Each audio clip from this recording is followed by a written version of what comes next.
So I have some recruiter friends, and a few of them work at big tech companies, and that means that they've probably talked to hundreds, if not thousands, of candidates trying to get that dope role within their company.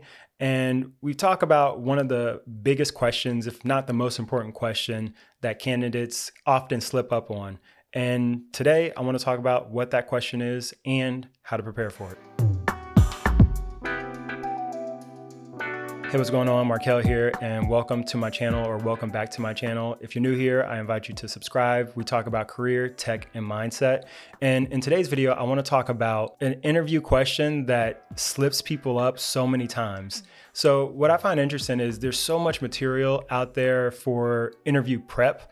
And I think that it's really important to prepare for interviews. I think we all know that, and that should go without saying. Interview prep is often seen from the technical perspective. And so that means if you're a software developer, software engineer, or anyone in CS, that means I need to do this coding exercise and be able to execute this technical role or technical task really well in order to do well and potentially get the job.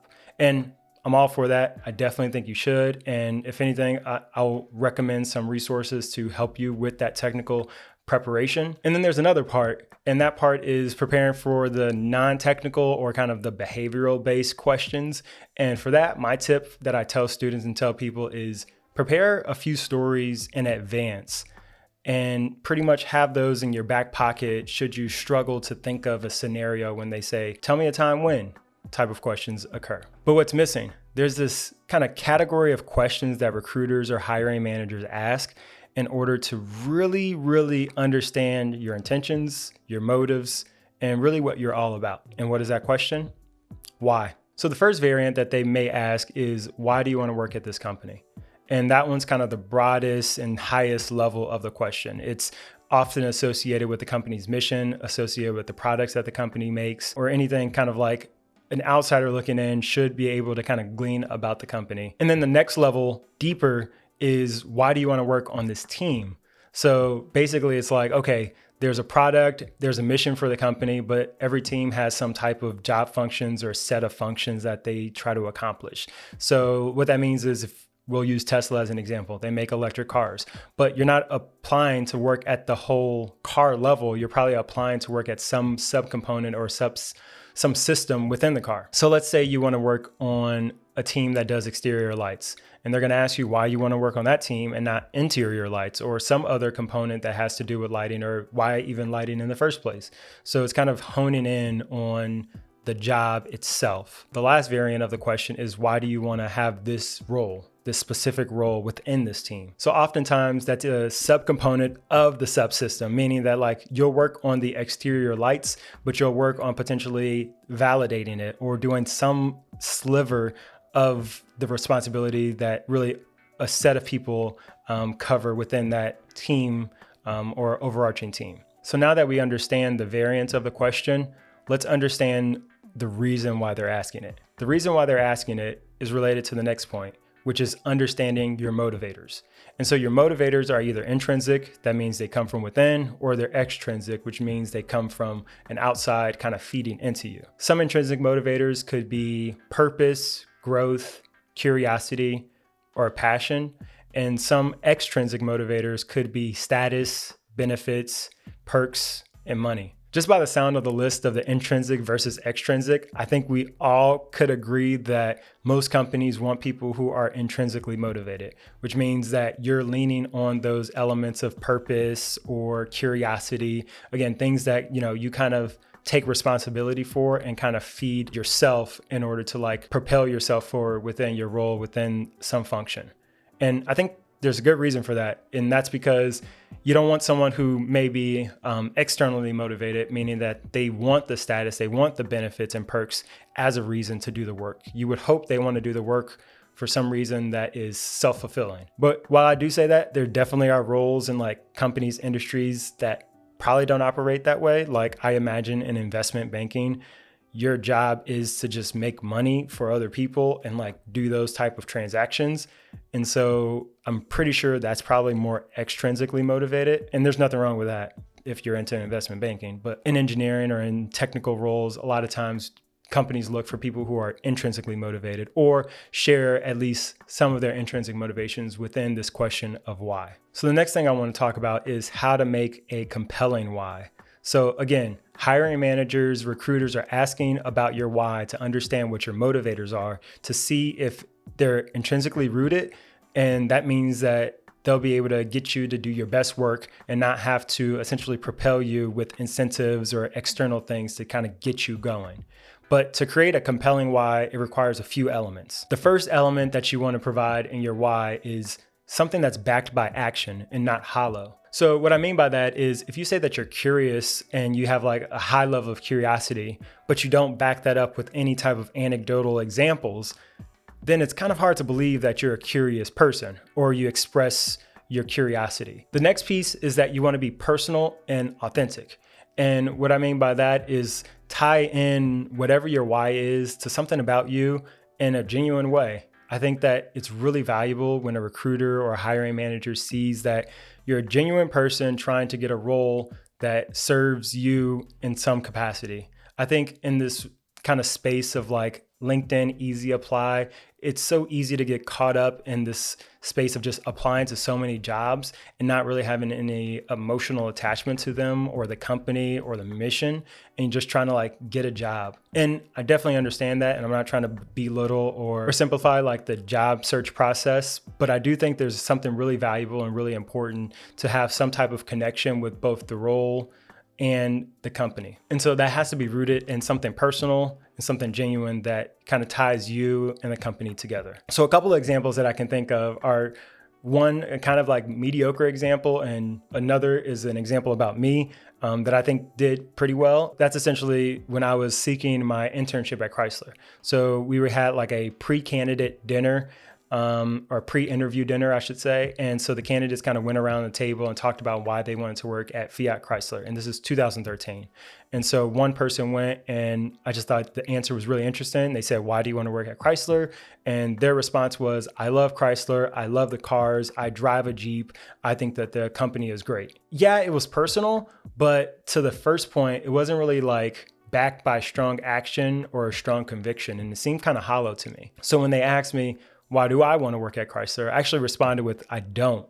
I actually said, "I'm curious to work at Chrysler because I want to understand how they're going about their product line with like the change in regulations to be more environmentally efficient for your fuel economy and really like transitioning towards electrification." And I later found out like the CEO at the time was like really adamant about turbocharging and diesel, and that really didn't align with my values. That's actually a great segue, because the next thing to make a compelling why is to create an alignment between the company and their purpose and your purpose. And so that can be in the mission statement or the future that you see versus the future that they see. And so back to that Chrysler example, they were talking about, diesel and turbocharging. And to me, that wasn't really going to be an attractive future as far as cars. I could see the value in turbocharging and like the incremental improvements of fuel economy, but I knew that there was something better. And I thought that hybrids was like a big step versus like turbocharging. But I thought that true electrification, like full electric, was the way to go. And that's kind of why I had my eyes set on like an electric car company and not a hybrid car company. When I even interviewed with Tesla like 7 years ago now, I think I shared that I want to work in an electric car company as opposed to like a car company that makes electric cars or makes hybrid cars, because I saw the value of like focusing on electrification. So now I want to share some examples that I've seen and some of my recruiter friends and I have talked about that we've both seen as far as like poor or quality responses when it comes to like answering this why. So one really poor way of answering this question is by just saying, "I want to work at this company because they're so cool and I think they're so popular." Those things are kind of extrinsic, right? You're going after the status, and they're hollow. So it's like, what about you? How are you tied to it? What actions have you taken to kind of prove that you're interested in this? Another approach I see for this question a lot of times from candidates is really this idea that you can wow me or the recruiter or the hiring manager by expressing how much information you know about the company. It's like, hey, I've been following this company for years, and I know that you guys went from this location to this location, and you're making XYZ, and that's why I want to work there. It's like, it's cool to understand and know the history of the company. Like, it's actually really cool, and I'm not trying to down it, but I think that like, that's not really rooted in anything solid. It's still kind of hollow, right? How does that connect to you? Again, you didn't even answer the why. And I think that it's not really compelling to say that you followed a company, because that's not that hard of an exercise. It's like, what have you done above and beyond that point? So another example that I'm kind of drawing from my personal experience was when I explained my why when I interviewed at Tesla. At the time, it was like 2014. I just graduated. And so, they asked me what my why was, and I had a lot to say. But one of the things I said was, I've always been fascinated and intrigued with sustainability.